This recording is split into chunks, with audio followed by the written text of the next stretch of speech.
अनुसूचित जाति अनुसूचित जनजाति बेसिक शिक्षक महासभा के प्रतिनिधि मंडल ने शिक्षकों की समस्याओं के समाधान हेतु 6 सूत्रीय ज्ञापन बीएसए सतीश कुमार और वित्त एवं लेखा अधिकारी पंकज कुमार को सौंपकर न्याय की गुहार लगाई। स्वच्छ और स्वस्थ मुलाकात में बीएसए और AAO दोनों ही अधिकारियों ने प्रांतीय अध्यक्ष बीसमपाल और जिला अध्यक्ष राजवीर सिंह को सुना और उनकी सभी समस्याओं का जल्द निस्तारण करने और कराने का सकारात्मक आश्वासन दिया। साथ ही डीबीटी में बरती जा रही लापरवाही पर नाराजगी व्यक्त करते हुए शिक्षकों को चेतावनी दी। इनके 4-5 बिंदु थे। एक तो शिक्षकों के वेतन को लेकर के था, तो वेतन में AO साहब भी हमारे साथ हैं, हम लोगों ने डिस्कस कर लिया है। जनवरी का वेतन इनका निकल गया है, कल ही चला गया था। फरवरी का वेतन भी इस महीने के लास्ट में चला जाएगा। वेतन आयकर विवरणी आने में थोड़ा लेट हुआ है, इसलिए वेतन लेट हो गया, वो निस्तारण हो गया है। अब इन अध्यापकों का वेतन कंटिन्यू जाएगा। NPS को लेकर के प्राण नंबर के अलॉटमेंट की समस्या है, AO साहब से डिस्कस हुआ है, कुछ टेक्निकल इश्यूज आ रहे थे। सभी अध्यापकों के अब हम अभियान चला करके प्राण फॉर्म भरवाएंगे, उसका नंबर अलॉट कराएंगे। कहीं दिक्कत आएगी तो मैं फिर दोबारा AO साहब के साथ में बैठ करके निस्तारण कराएंगे। डीबीटी में हमारे यहाँ जो पेंडेंसी है लगभग 2429 टीचर्स के स्तर पर है, फ्रेश पेंडेंसी पड़ी हुई है। सभी अध्यापकों से कहा गया है कि एक बार अपना पोर्टल चेक कर लें और तत्काल उस पेंडेंसी का निस्तारण कर दें। 28 तारीख तक इनको हमने टाइम दिया है। 28 के बाद अगर किसी अध्यापक के पास में पेंडेंसी रह जाती है तो फिर जो भी कार्रवाई होगी उचित वो करेंगे। पंकज कुमार सिंह, वित्त एवं लेखाधिकारी, बेसिक शिक्षा के ज्ञापन में 6 बिंदु हैं जो मुझे दिए गए हैं। उसमें पहला बिंदु था वेतन संबंधी कि 1 तारीख को वेतन हम लोग को प्राप्त हो जाए। तो जनवरी माह को छोड़कर रेस्ट दिसंबर तक हमारा यही प्रयास रहा है और इन लोग खाते में 1-2 तक अकाउंट में सैलरी पहुंच जाती थी। लेकिन जनवरी का इसलिए लेट हुआ क्योंकि आयकर विवरणी समय से जमा नहीं हो पाई थी। हाँ, एरियर की लेकर समस्या ये है कि दिसंबर में 511 एरियर निकाल दिए गए थे और रेस्ट जो एरियर हैं होली के पहले हम निकाल देंगे।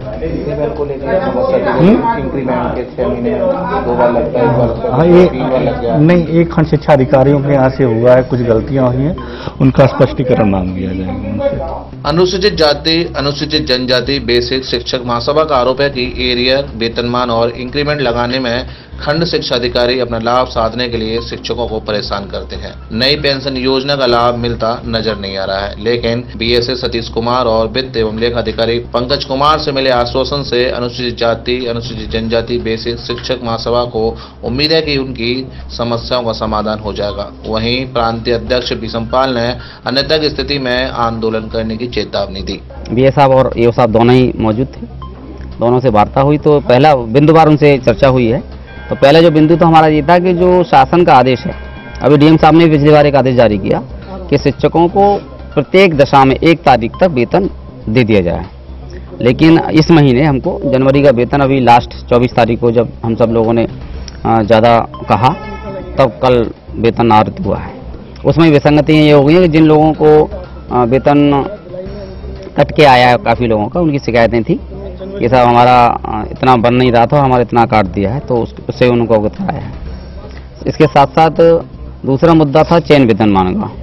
चयन वेतनमान BS साहब के स्तर से सबके स्वीकृत करके जारी हो गए थे, लेकिन खंड शिक्षा का स्तर से जिनको सबके लगने चाहिए थे उनके सबके ना लगा करके कुछ लोगों की लगा दिए उन्होंने, विशेष लोगों की, और बाकी लोगों के नहीं लगाए।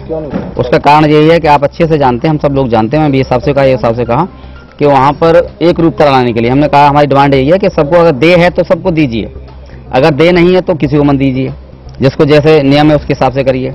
लेकिन मैंने कहा कि ये विसंगति बहुत खतरनाक है, जिससे शिक्षकों में आपस में द्वेष की भावना, विद्वेष की भावना पैदा हो रही है, वो खंड शिक्षा अधिकारी की वजह से हो रही है। तो मैंने कहा इस व्यवस्था पर आप अंकुश लगाइए, क्योंकि कहीं ना कहीं इसमें लेन देन का मामला है, जिस वजह से ये शिकायतें निरंतर मेरे पास संगठन के पास लगातार आ रही हैं, जो लोग उससे पीड़ित हैं। इस पर BS साहब ने कहा, तत्काल उन्होंने कहा कि अगर ऐसा कहीं मामला आता है तो तत्काल आप मुझे संगठन के माध्यम से अवगत कराएंगे और मैं उस पर तुरंत अभी उस पर उन्होंने कहा कि खंड शिक्षा अधिकारी को हम इस मामले पर अभी पत्र जारी करते हैं। दूसरा ये है कि जो नई पेंशन स्कीम है उसमें तमाम हमारे शिक्षक साथियों का पैसा निरंतर हर महीने कट रहा है, लेकिन कटने के बाद उनका जो खाता है NPS का उसमें वो ट्रांसफर पैसा नहीं हो रहा, जिसको लंबे समय से हम लोग कहते रहे हैं। जिसकी वजह से हमारे शिक्षक साथियों लगभग 1 साल से नुकसान हो रहा है। इसको लेकर के अभी एओ साहब ने और बीए साहब ने कहा है कि हम तत्काल उस पर संज्ञान ले रहे हैं और 2-4 दिन में उसको हम खातों में ट्रांसफर कराते हैं। एरियर को लेकर हमने कहा कि जितने भी एरियर हैं उन एरियर को भी बीए साहब के इस तरह से आदेश जारी हो चुका था खंड शिक्षा अधिकारियों को, जो भी जिनके एरियर पेंडिंग हैं आप उनको बना करके तत्काल एओ साहब के यहाँ भेजें और मुझे उसकी लिखित में सूचना भी दें कि आपको अवशेष नहीं है। और बीए साहब के यहाँ खंड शिक्षा अधिकारी ने लिख कर दे दिया कि हमारे यहाँ अवशेष नहीं है, जबकि अभी भी शिकायत है टीचर साथियों की कि वहाँ पेंडेंसी है, अभी तक एरियर नहीं भेजा है, जबकि उनको सबके एरियल सूचीबद्ध बना करके क्रम से भेजने चाहिए थे, लेकिन उन्होंने ऐसा नहीं किया। वहाँ भी विशेष लोगों को लाभ देते हुए कुछ लोगों को भेज दिए और यहाँ से निकल भी गए। बीएसए और लेखाधिकारी के आश्वासन से संतुष्ट हैं?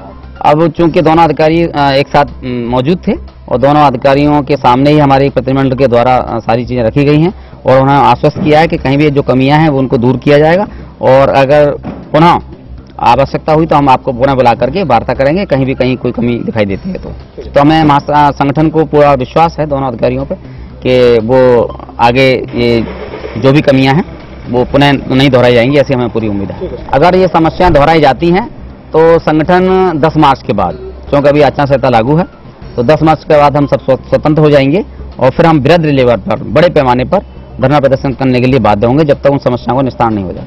मैं राजवीर सिंह, जिला अध्यक्ष आगरा, और आज हम लोग अपने मंत्रिमंडलों के साथ यहाँ बीएसए साहब और वित्त लेखा अधिकारी महोदय से हमने अपनी समस्याओं के साथ मुलाकात की। उन्होंने हमें जो भी हमने समस्याएं उन्हें बताई उन पर हमें आश्वासन दिया है और सबसे बड़ा जो मुद्दा चल रहा है वो एरियर का है। तो उन्होंने ये आश्वासन दिया है और बोला है हम लोगों से कि होली से पहले सभी शिक्षकों की जो एरियर की समस्या है वो समाप्त हो जाएगी और सभी के खातों में होली के से पहले एरियर पहुंच जाएगा। बीएसए और वित्त एवं लेखाधिकारी आगरा ने शिक्षकों की समस्याओं के समाधान का आश्वासन देकर शिक्षकों से बेसिक शिक्षा की गुणवत्ता को बढ़ाने की अपील की। 7 इंडिया न्यूज के लिए भगवान सिंह के साथ गीतम सिंह की रिपोर्ट।